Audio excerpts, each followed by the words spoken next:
Geschichte 1. Sich selbst vorstellen. Guten Tag, Frau Nowak.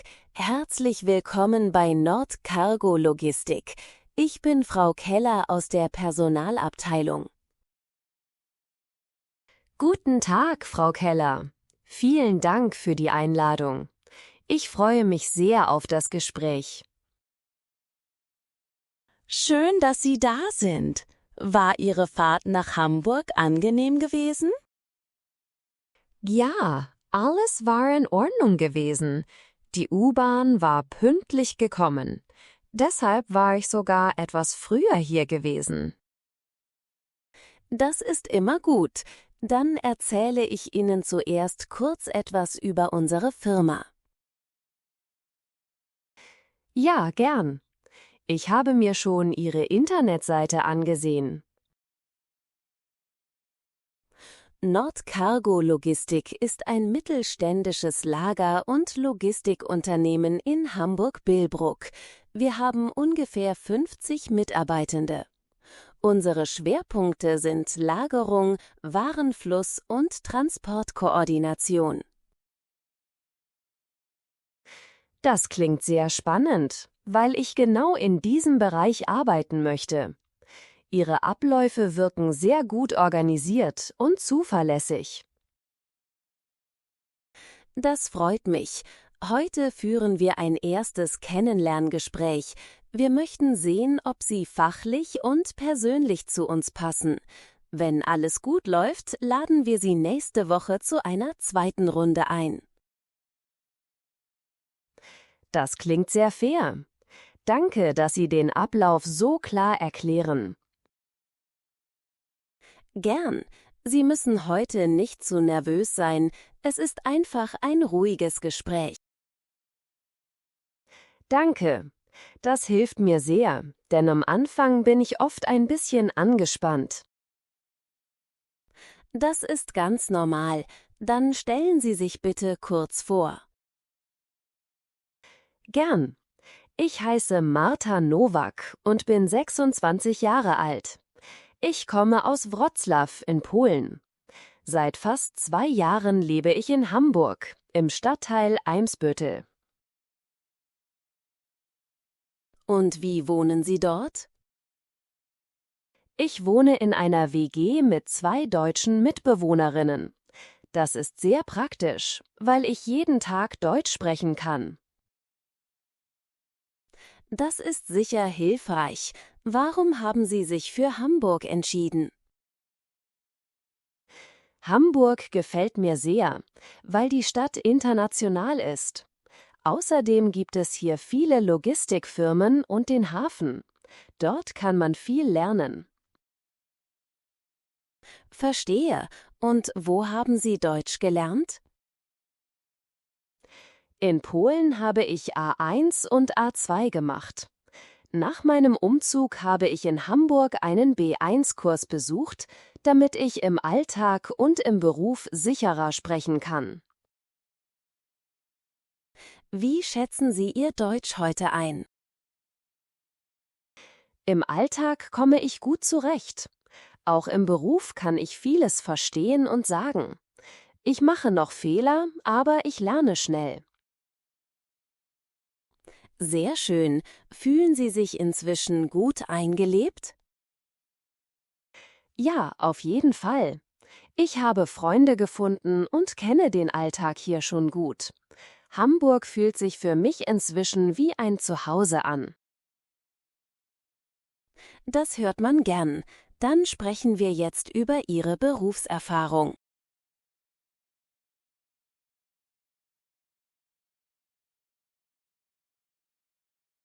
Geschichte 2. Beruflichen Werdegang erzählen. Dann kommen wir zu Ihrem beruflichen Weg. Was haben Sie studiert? Ich hatte Logistikmanagement an der Universität Wrocław studiert. Der Bachelor hatte 3 Jahre gedauert. Und haben Sie schon praktische Erfahrung gesammelt? Ja, ich hatte ein 6-monatiges Praktikum in Poznań gemacht. Das war bei einem Logistikunternehmen mit eigenem Lager gewesen. Das klingt interessant. Erzählen Sie bitte genauer davon. Was waren dort Ihre Aufgaben gewesen?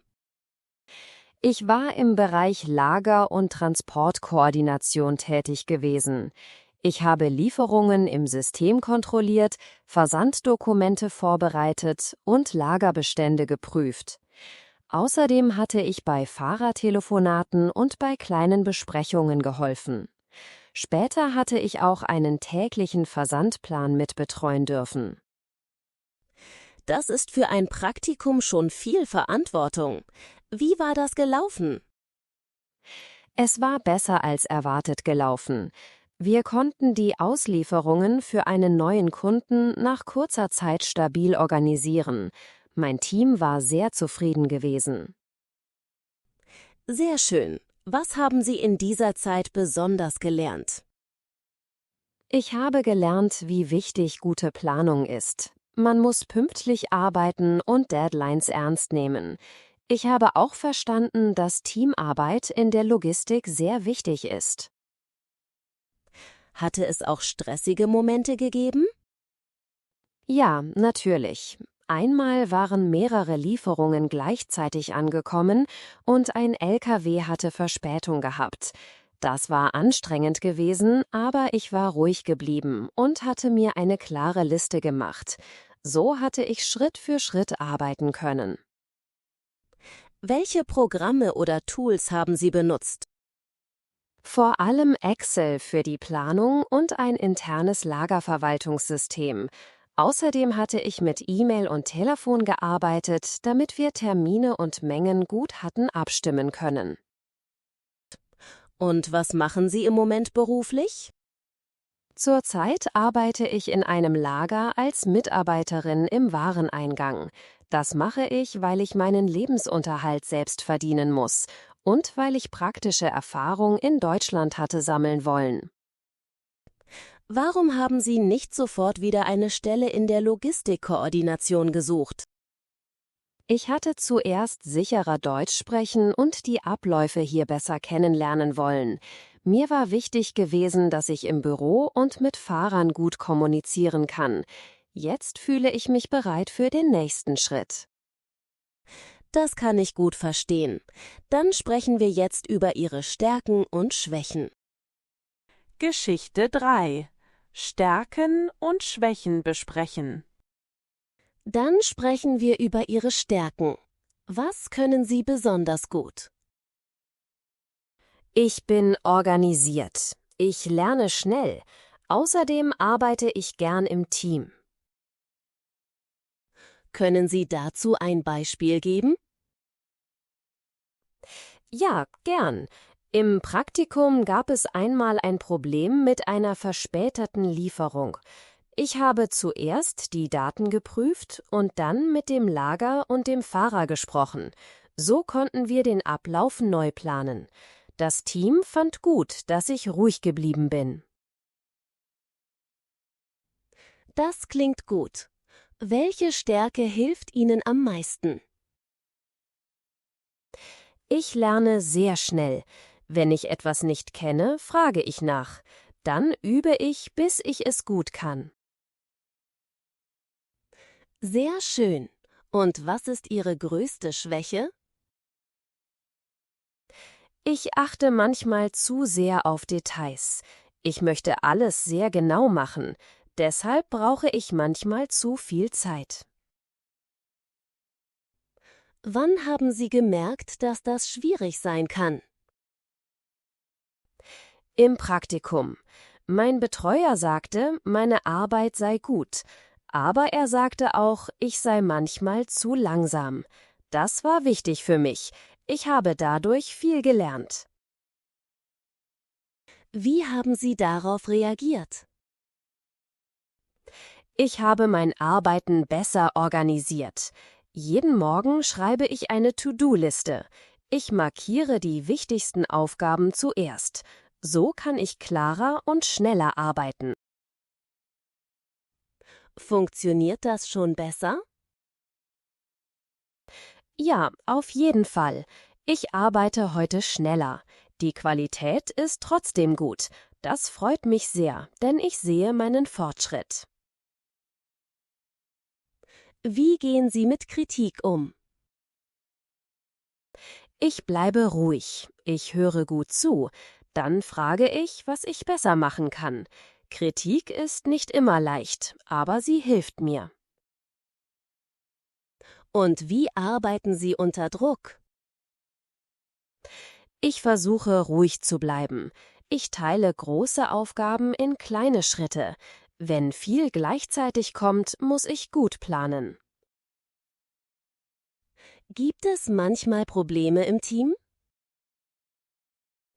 Ja, manchmal. Nicht alle denken gleich. Ich spreche dann ruhig mit den anderen, damit wir eine gute Lösung finden. Das klingt sehr reflektiert. Dann sprechen wir jetzt über Ihr Studium.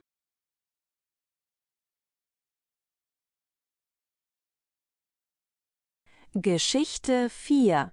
Studium und Ausbildung beschreiben. Dann sprechen wir jetzt über Ihr Studium. Was haben Sie genau studiert? Ich habe Logistikmanagement in Wrocław studiert. Mein Bachelor dauerte 3 Jahre. Welche Fächer hatten Sie dort? Wir hatten Lagerlogistik, Transportplanung, Supply Chain Management, Statistik und Business Englisch. Außerdem gab es Gruppenprojekte. Welches Fach hat Ihnen am besten gefallen? Am liebsten mochte ich Transportplanung. Das Fach war praktisch und klar strukturiert. Wir hatten nicht nur Theorie, sondern auch echte Aufgaben. Was haben Sie dort genau gemacht? Wir arbeiteten an Projekten für kleine Firmen. Einmal planten wir einen Lieferablauf für einen regionalen Lebensmittelhändler.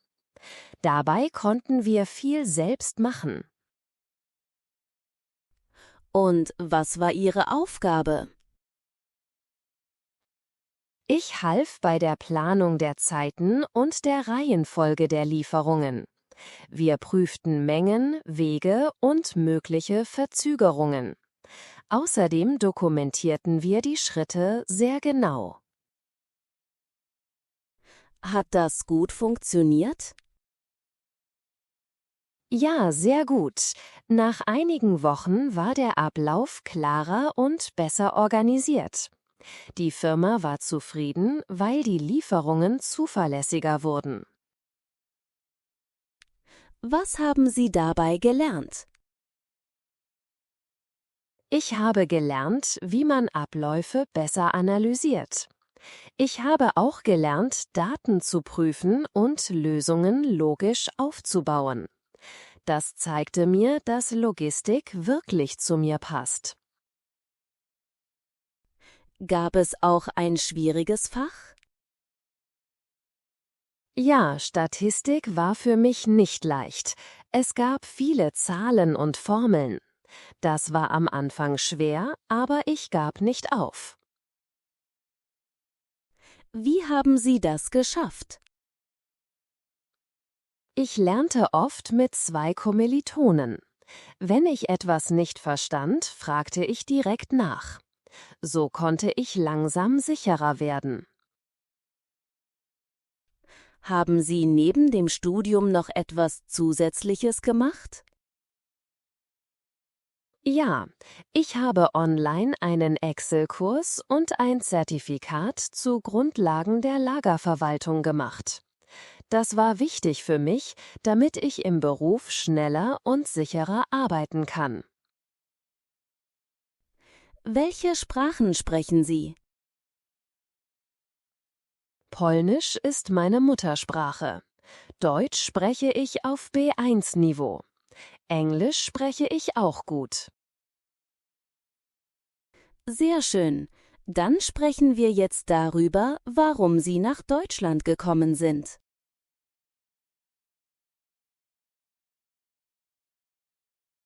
Geschichte 5. Warum Deutschland gewählt? Dann sprechen wir über Ihren Umzug. Warum sind Sie nach Deutschland gekommen? Deutschland war für mich sehr interessant. Es gibt hier gute Jobs in der Logistik. Außerdem gibt es viele Chancen für die Zukunft. Das war für mich sehr wichtig. Warum haben Sie kein anderes Land gewählt? Ich habe auch an andere Länder gedacht, aber Deutschland passte besser zu mir. Es liegt nah an Polen, deshalb konnte ich meine Familie leichter besuchen. Das verstehe ich. Was war am Anfang hier am schwierigsten? Die Sprache im Alltag war am schwersten. Im Kurs war alles klar, aber draußen sprachen die Leute schneller. Beim Arzt und im Amt war ich oft unsicher. Wie haben Sie das gelöst?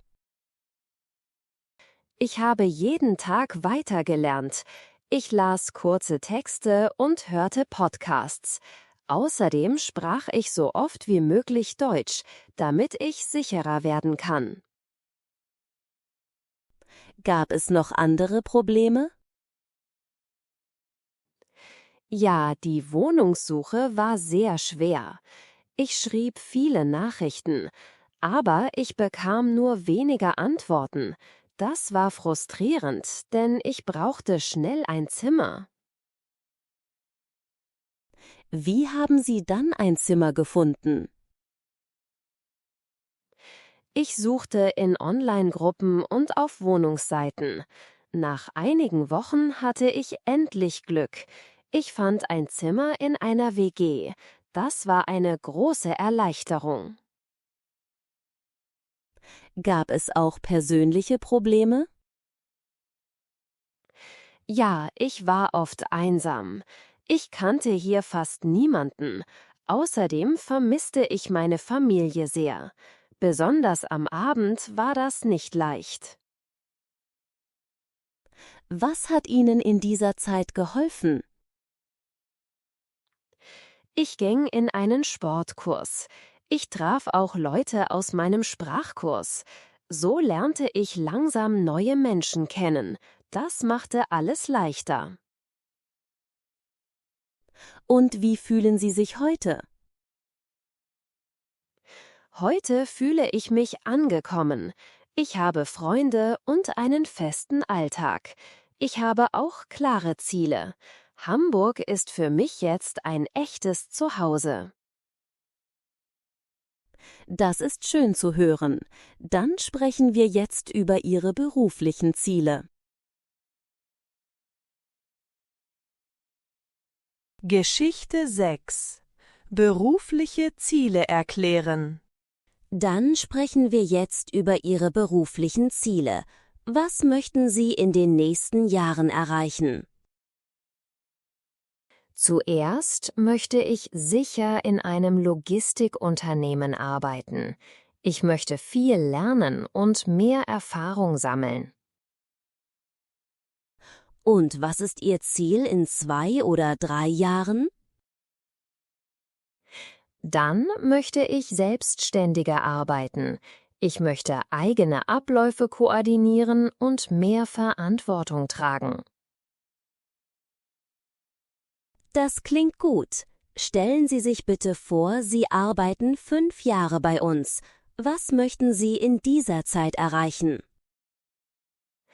Im ersten Jahr möchte ich die Firma gut kennenlernen. Ich muss verstehen, wie die Abläufe hier sind. Ich möchte auch das Team besser kennenlernen, damit ich sicher arbeiten kann. Das ist ein guter Anfang. Und was möchten Sie danach machen? Im zweiten und dritten Jahr möchte ich eigene Bereiche in der Transport- oder Lagerkoordination übernehmen. Ich möchte bessere Abläufe mitentwickeln. Außerdem möchte ich neue Ideen ins Team einbringen. Was möchten Sie fachlich noch lernen? Ich möchte besser mit Zahlen arbeiten.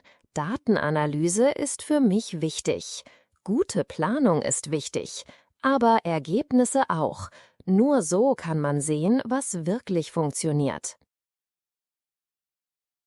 Das stimmt. Und wie sehen Sie sich in 5 Jahren? In 5 Jahren möchte ich vielleicht ein kleines Team leiten. Es muss kein großes Team sein. 2 oder 3 Personen wären gut. Ich arbeite gern mit Menschen. Außerdem kann ich andere gut unterstützen. Warum ist Teamleitung für Sie interessant? Ich arbeite gern mit anderen zusammen. Wenn man im Team arbeitet, kann man viel voneinander lernen. Ich möchte später nicht nur meine Aufgaben machen, sondern auch anderen helfen. Was ist Ihnen außer dem Gehalt noch wichtig? Mir sind Lernmöglichkeiten wichtig. Außerdem brauche ich ein gutes Team. Die Arbeit muss für mich auch Sinn haben. Und was bedeutet Erfolg für Sie? Erfolg bedeutet für mich, dass ich gute Ergebnisse bringe. Außerdem möchte ich mich immer weiterentwickeln. Ich möchte jeden Tag etwas Neues lernen. Das ist eine gute Einstellung. Dann sprechen wir über Ihre persönlichen Erfolge.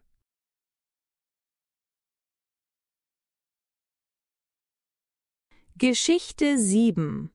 Persönliche Erfolge erzählen. Dann sprechen wir über Ihre Erfolge. Worauf sind Sie stolz? Ich bin stolz darauf, dass ich allein nach Deutschland gekommen bin. Und beruflich? Auf meinen ersten festen Arbeitsalltag in Deutschland. Ich habe im Lager schnell gelernt und mein Team konnte sich auf mich verlassen. Erzählen Sie mir von einer schweren Phase. Die schwerste Zeit war mein erster Monat in Hamburg. Ich hatte wenig Geld und keine Wohnung. Mein Deutsch war noch unsicher. Wo haben Sie gewohnt? Zuerst in einem Hostel. Das war teuer und laut. Ich musste dort bleiben, weil ich nichts anderes hatte. Wie haben Sie Arbeit gesucht? Ich schrieb jeden Tag Bewerbungen. Manchmal waren es 10 oder 15. Ich wollte schnell eine Lösung finden. Haben Sie Antworten bekommen? Nicht viele. Viele Firmen meldeten sich nicht. Das war frustrierend, aber ich gab nicht auf. Was passierte dann? Nach 3 Wochen bekam ich einen Job in einem Lager. Dort arbeitete ich zuerst im Wareneingang. Mit meinem ersten Gehalt konnte ich mein WG-Zimmer bezahlen. Das war wichtig. Ja, da merkte ich, dass ich Probleme lösen kann. Ich war müde, aber erleichtert. Wie haben Sie sich gefühlt? Am Anfang hatte ich Angst. Ich fragte mich, ob mein Umzug richtig war. Dann wurde ich ruhiger. Was hat Ihnen geholfen? Meine Familie und mein Wille. Ich telefonierte oft mit meinen Eltern. Außerdem sagte ich mir, dass ich mein Ziel nicht vergessen darf. Würden Sie dieselbe Entscheidung wieder treffen? Ja, diese Zeit war hart, aber sie hat mich stärker gemacht. Was haben Sie daraus gelernt? Ich habe gelernt, dass man nicht sofort aufgeben darf. Für viele Probleme gibt es Lösungen. Man muss ruhig bleiben und weitergehen. Das ist beeindruckend. Dann sprechen wir über Ihre Hobbys.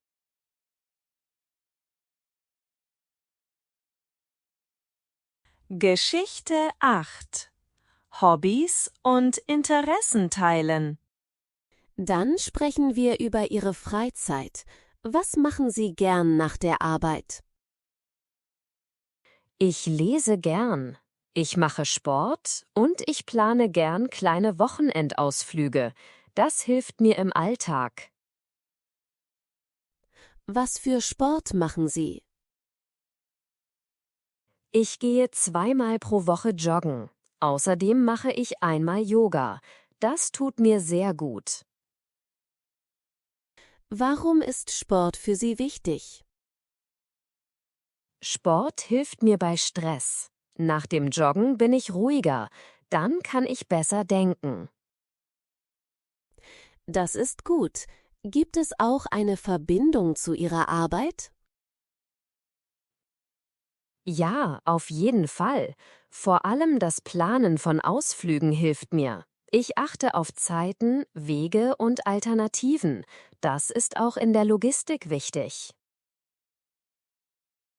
Warum ist das für Sie nützlich? Weil ich dabei lerne, strukturiert zu denken. Wenn etwas nicht klappt, suche ich schnell eine andere Lösung. Das hilft mir auch bei der Arbeit. Und was lesen Sie gern? Ich lese Romane, aber auch Bücher und Artikel über Organisation und Arbeitsabläufe. So kann ich mich entspannen und gleichzeitig etwas lernen. Lesen Sie auch auf Deutsch? Ja, das versuche ich oft. Es ist nicht immer leicht, aber es hilft mir sehr. So kann ich neue Wörter lernen. Bringt Ihnen das auch neue Ideen? Ja, oft sogar. Beim Lesen oder Joggen bekomme ich neue Gedanken. Das ist gut, denn klare Ideen helfen auch im Berufsalltag. Planen Sie Ihre Freizeit bewusst? Ja, ein bisschen. Arbeit ist wichtig, aber Erholung ist auch wichtig. Man muss auf sich achten, damit man lange gut arbeiten kann. Das sehe ich genauso. Dann sprechen wir jetzt über Ihre Familie.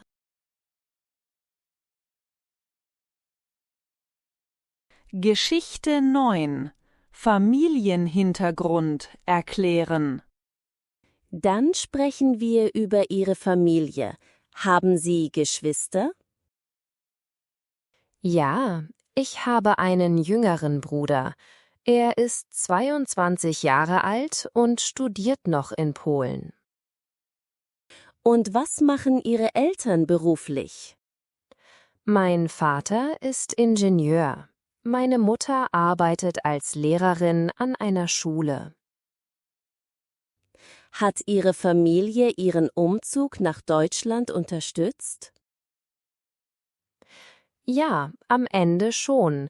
Am Anfang hatten meine Eltern Angst, weil der Schritt sehr groß war, aber sie wollten, dass ich meine Chance nutze. Was haben Ihre Eltern gesagt, als Sie von Ihrem Plan erzählt haben? Zuerst waren sie still. Sie mussten erst darüber nachdenken. Später sagten sie, dass ich mutig sein muss, wenn ich etwas Neues anfangen will. Das hat mir viel Kraft gegeben. Haben Ihre Eltern Sie schon früher so unterstützt? Ja, eigentlich immer. Sie haben mich oft ermutigt. Sie sagten, dass man Erfahrungen sammeln muss, damit man wächst. Deshalb habe ich früh gelernt, selbstständig zu sein. Was haben Sie von Ihren Eltern gelernt? Sehr viel. Von meinem Vater habe ich gelernt, ruhig zu bleiben und logisch zu denken. Er löst Probleme Schritt für Schritt. Von meiner Mutter habe ich Geduld gelernt. Außerdem spricht sie sehr gut mit Menschen. Hilft Ihnen das heute im Beruf? Ja, sehr. In der Logistik muss man gut planen. Außerdem muss man klar sprechen können. Beides hilft mir jeden Tag bei der Arbeit. Wie oft haben Sie Kontakt zu Ihrer Familie? Meistens einmal pro Woche. Wir telefonieren oft am Sonntag per Video. Wenn etwas Wichtiges passiert, schreiben wir auch unter der Woche. Vermissen Sie Ihre Familie oft? Ja, natürlich. Besonders an Feiertagen und Geburtstagen. Dann wäre ich gern bei Ihnen. Wie gehen Sie damit um? Ich telefoniere dann öfter mit Ihnen. Außerdem plane ich Besuche. 2-mal im Jahr fahre ich nach Polen, damit wir Zeit zusammen haben. Unterstützt Ihre Familie Sie finanziell?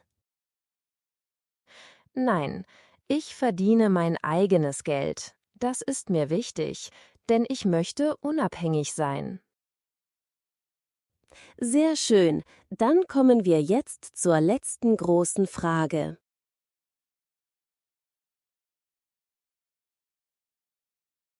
Geschichte 10. Warum genau dieser Job? Wir sind fast am Ende. Warum möchten Sie bei Nordcargo Logistik arbeiten? Ihr Unternehmen passt gut zu mir, weil Sie Lagerung und Transport miteinander verbinden. Das finde ich spannend. Das sagen viele. Was ist bei uns für Sie besonders? Mir gefällt, dass Ihr Team nicht zu groß ist. In einem mittelständischen Unternehmen kann man mehr lernen. Man sieht mehr Bereiche und versteht die Abläufe besser. Ich habe heute noch andere gute Kandidaten. Warum sollte ich gerade Sie wählen? Ich bringe 3 Dinge mit. Erstens habe ich echte Motivation. Logistik ist für mich nicht nur Arbeit, sondern auch ein Bereich, in dem ich mich wirklich entwickeln möchte.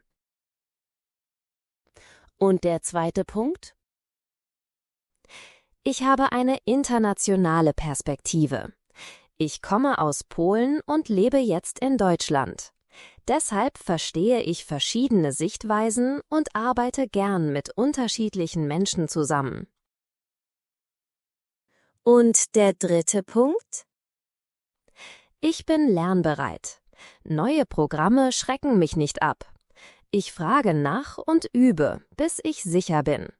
Außerdem arbeite ich zuverlässig und ruhig. Warum lieber ein mittelständisches Logistikunternehmen und kein großer Konzern? In einer mittelständischen Firma kann ich mehr Verantwortung übernehmen. Ich möchte nicht nur Teilaufgaben machen, sondern den ganzen Prozess verstehen. Und was ist, wenn eine Aufgabe langweilig ist? Das gehört dazu. Nicht jede Aufgabe ist spannend, aber auch einfache Arbeit muss gut gemacht werden. Ich bleibe konzentriert. Wie lange möchten Sie bleiben? Ich möchte langfristig bleiben und mich hier entwickeln. Sind Sie beim Gehalt flexibel? Ja, ich bin offen. Wichtig ist für mich, dass ich lernen und wachsen kann. Haben Sie noch eine Frage? Ja, wann könnte ich anfangen, wenn ich die Stelle bekomme? Wahrscheinlich in 2 Wochen. Das passt gut. Ich wäre bereit. Vielen Dank für das Gespräch. Vielen Dank für Ihre Zeit. Ich freue mich auf Ihre Nachricht.